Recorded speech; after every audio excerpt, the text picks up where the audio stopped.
Welcome to the story of the Manhattan Project, the most consequential scientific endeavor in human history. In just 3 years, American scientists achieved what seemed impossible. They harnessed the power of the atom and created a weapon that would end World War II and reshape global politics forever. This is the story of brilliant minds, impossible deadlines, and a secret so important that even the Vice President didn't know about it. Our story begins in August 1939 when Albert Einstein signed a letter that would change everything. Written by physicist Leo Szilard, this letter warned President Franklin D. Roosevelt that Nazi Germany might be developing atomic weapons. Einstein, the world's most famous scientist, lent his name to urge immediate American action. Roosevelt read the letter and understood the stakes immediately. But what exactly is an atomic bomb? At its core, it's about splitting atoms, a process called nuclear fission. When a uranium-235 atom absorbs a neutron, it becomes unstable and splits into 2 smaller atoms, releasing tremendous energy and more neutrons. These neutrons then split other atoms, creating a chain reaction. In a fraction of a second, billions of atoms split, releasing energy equivalent to thousands of tons of TNT. The Italian physicist Enrico Fermi was among the first to understand this potential. After fleeing fascist Italy in 1938, Fermi came to America and began researching controlled nuclear reactions. His work would prove crucial. He would build the world's first nuclear reactor and demonstrate that a controlled chain reaction was possible. By 1941, Nazi Germany controlled most of Europe. Intelligence reports suggested that German scientists, led by Werner Heisenberg, were working on atomic weapons. The fear was real and justified. Germany had some of the world's best physicists, access to uranium from Czechoslovakia, and a history of scientific achievement. If Hitler obtained atomic weapons first, the war would be lost. Werner Heisenberg, who had won the Nobel Prize for his work in quantum mechanics, was heading Germany's nuclear program. American and British intelligence worked desperately to understand how far the Germans had progressed. The race was on, and America was behind. One critical front in this atomic race was in Norway. The Germans controlled a heavy water production facility at Vemork, crucial for their nuclear research.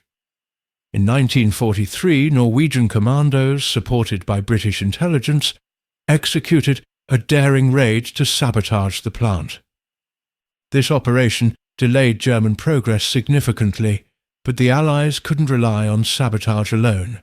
They needed their own bomb. In September 1942, General Leslie Groves was appointed to lead the Manhattan Project. His first major decision was to appoint a scientific director. He chose J. Robert Oppenheimer, a brilliant theoretical physicist from the University of California, Berkeley. The choice was controversial. Oppenheimer had no Nobel Prize, had never managed a large project, and had left-wing political associations. But Groves saw something special, a mind that could understand not just the physics, but the entire complex puzzle of building an atomic weapon. General Leslie Groves was a military engineer who had just completed overseeing construction of the Pentagon. He was tough, demanding, and brilliant at organization. Groves and Oppenheimer formed an unlikely partnership, the hard-driving military commander and the intellectual physicist. Together, they would accomplish the impossible. Oppenheimer assembled the greatest collection of scientific talent ever brought together. Enrico Fermi came from Chicago. Hans Bethe, a German refugee, would head the theoretical division. Edward Teller worked on bomb design. Richard Feynman, just 24 years old, became one of the youngest group leaders. Niels Bohr, the legendary Danish physicist, arrived as a consultant. Many were Jewish refugees who had fled Nazi persecution. They understood personally what was at stake. Security was paramount. The project employed over 130,000 people, but compartmentalization ensured that most knew nothing about the bomb. Workers at Oak Ridge were told they were producing materials for the war effort. Guards checked credentials constantly. All mail was censored. Scientists couldn't discuss their work with their own families. Vice President Harry Truman didn't learn about the bomb until he became president after Roosevelt's death in April 1945. Oppenheimer needed a location remote enough for security, yet accessible enough for supplies and personnel. He chose Los Alamos, New Mexico, a remote mesa, 7,300 feet above sea level in the desert. Oppenheimer knew the area from his youth when he had vacationed nearby. In November 1942, it was just a boys' school. Within months, it would become a secret city. Construction began immediately. Buildings rose from the desert floor. Labs, dormitories, schools, a hospital, even a theatre were built. By 1945, Los Alamos had grown to a population of over 6,000.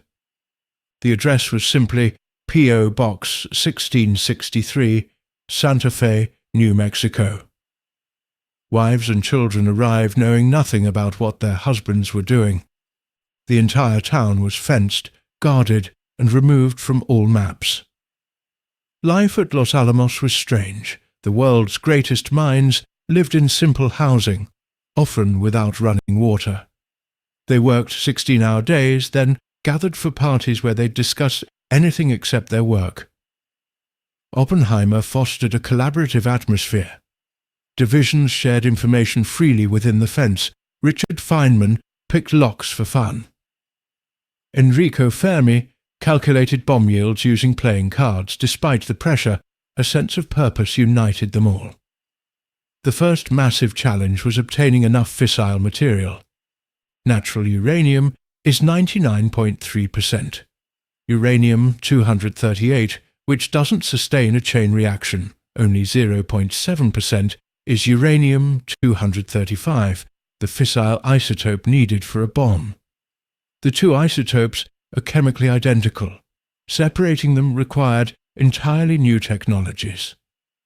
At Oak Ridge, Tennessee, the U.S. built the K-25 gaseous diffusion plant, then the largest building in the world.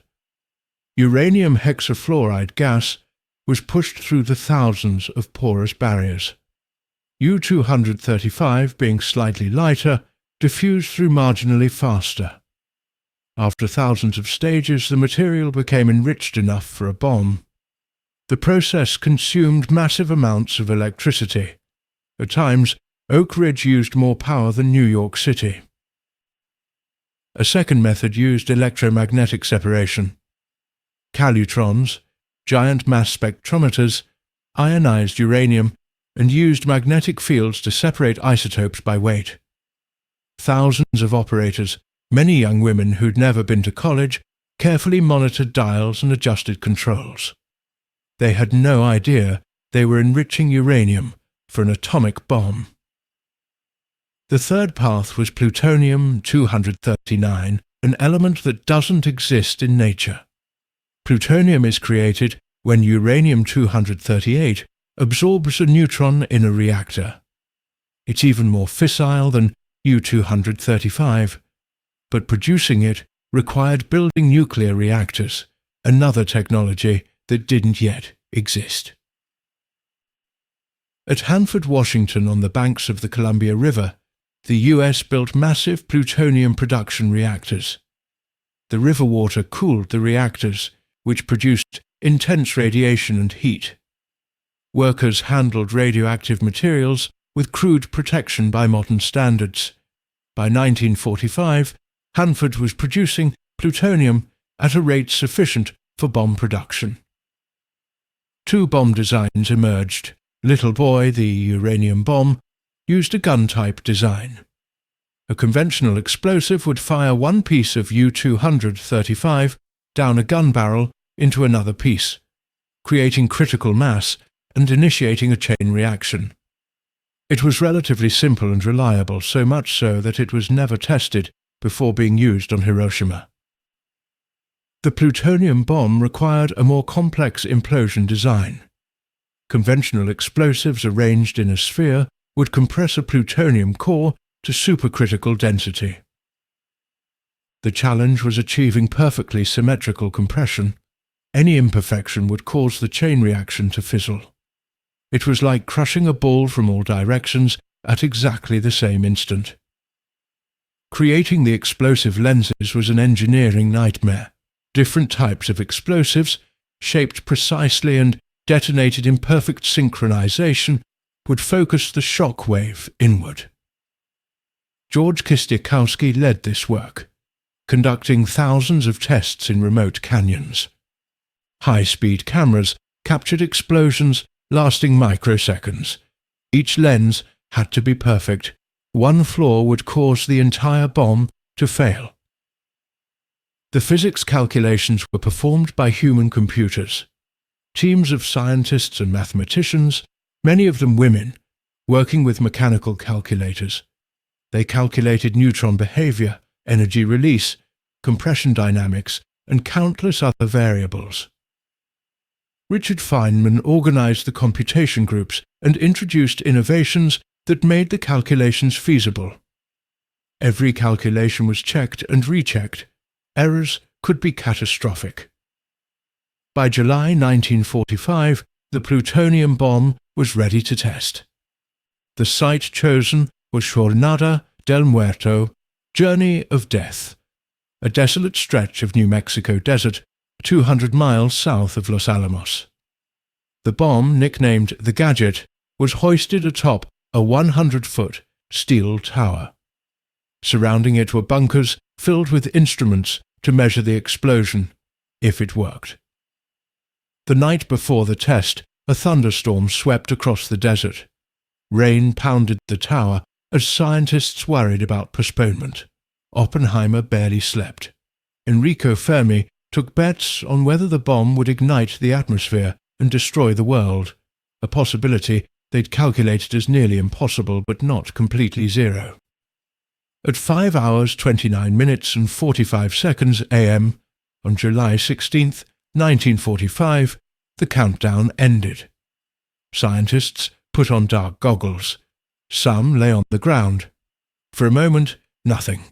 Then the desert turned brighter than the sun. A massive fireball rose into the sky, churning and boiling. Within seconds, it formed a mushroom cloud reaching 40,000 feet. The shock wave arrived moments later, a physical wall of pressure that knocked men down 10 miles away. The steel tower had vaporized. In its place was a crater filled with radioactive green glass, sand fused by heat approaching the surface of the sun. Oppenheimer later recalled that a line from Hindu scripture, the Bhagavad Gita, came to his mind, "Now I am become death, the destroyer of worlds." The test was a complete success. The age of atomic warfare had begun. Within hours, Groves was sending coded messages to Washington. The baby is born. President Truman, meeting with Stalin at the Potsdam Conference, received news that would change his negotiations with the Soviet leader. President Truman faced the most consequential decision in history. The war in Europe had ended in May, but Japan fought on. American forces had suffered horrific casualties taking Okinawa, 12,000 American deaths and 100,000 Japanese deaths in 3 months of fighting. Military planners estimated that invading the Japanese home islands would cost 1 million American casualties and potentially millions of Japanese deaths. Operation Downfall, the planned invasion of Japan, would be the largest amphibious operation in history. It was scheduled for November 1945. Truman consulted with military leaders and advisors. Some scientists, including Leo Szilard, petitioned against using the bomb on civilians, suggesting a demonstration instead. But most military advisors argued that only the shock of atomic weapons would convince Japan's military leadership to surrender. On July 26, the Allies issued the Potsdam Declaration, demanding Japan's unconditional surrender, warning of prompt and utter destruction if they refused. Japan's government rejected the ultimatum. Truman authorized the use of atomic weapons. 2 bombs were prepared: Little Boy, the uranium bomb, and Fat Man, the plutonium implosion bomb. On August 6, 1945, the B-29 bomber Enola Gay, piloted by Colonel Paul Tibbets, took off from Tinian Island in the Pacific. In its bomb bay was Little Boy, containing 64 kilograms of enriched uranium-235. The target was Hiroshima, a city of 350,000 people and an important military headquarters. Hiroshima sat at the head of a bay surrounded by rivers. It had been largely spared from conventional bombing, making it an ideal target to demonstrate the bomb's power. At 8:15 a.m. local time, Little Boy fell from 31,000 feet. 43 seconds later, at 1,900 feet above the city, it detonated. The uranium atoms split in a microsecond chain reaction. The fireball reached temperatures of several million degrees. Everything within a half-mile radius was instantly vaporized. The blast wave demolished everything within a mile. Fires ignited across the city. The mushroom cloud rose to 60,000 feet. From the Enola Gay, co-pilot Robert Lewis wrote in his log, "My God, what have we done?" When the fires subsided, Hiroshima was gone. An estimated 70,000 to 80,000 people died instantly. Tens of thousands more would die from radiation sickness and injuries in the following weeks and months. The final death toll reached approximately 140,000 by the end of 1945. The city was a wasteland of ash and rubble. Japan's military government did not surrender. 3 days later, on August 9th, the B-29 boxcar carried Fat Man toward the city of Kokura, the primary target, but clouds obscured Kokura, and after 3 passes, the bomber diverted to its secondary target, Nagasaki. At 11:02 a.m., Fat Man exploded over the Urakami Valley in Nagasaki, with a force equivalent to 21,000 tons of TNT, more powerful than Hiroshima. The hills surrounding the valley partially contained the blast, limiting damage compared to Hiroshima, but the destruction was still total within the blast zone. Approximately 40,000 people died instantly, with the final death toll reaching about 70,000. On August 15, 1945, Emperor Hirohito made an unprecedented radio broadcast, the first time most Japanese had heard their emperor's voice. He announced Japan's surrender. World War II was over. The atomic bombs had achieved their military objective, but at a cost that would haunt humanity forever. The human cost extended far beyond the initial deaths. Survivors, called hibakusha, suffered from radiation sickness, burns, and increased cancer rates for decades. Many faced social discrimination in Japan. The atomic bombings demonstrated nuclear weapons' horrific humanitarian impact, not just military destruction, but lingering suffering that would affect generations. The Manhattan Project's success initiated the nuclear arms race. The Soviet Union detonated its first atomic bomb in 1949, years earlier than American experts predicted, partly due to espionage. Britain, France, China, and other nations followed. By the 1960s, the US and Soviet Union possessed enough nuclear weapons to destroy human civilization multiple times over. The doctrine of mutually assured destruction kept the peace through the threat of total annihilation. Today, 9 nations possess nuclear weapons. The Nuclear Non-Proliferation Treaty, signed in 1968, attempts to prevent their spread, but the knowledge released at Los Alamos cannot be forgotten. The Manhattan Project scientists, many of whom later advocated for arms control, understood they had opened Pandora's box.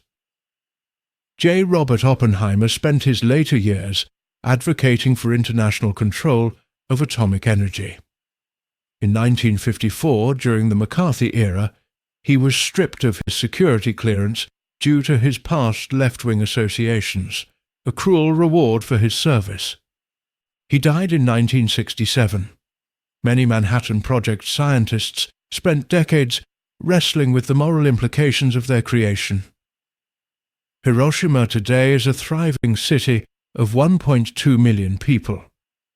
The Peace Memorial Park preserves the memory of those who died and serves as a symbol of nuclear disarmament. The Genbaku Dome, one of the few buildings left partially standing, remains as a UNESCO World Heritage Site and a reminder of nuclear war's consequences. The Manhattan Project's legacy isn't entirely dark.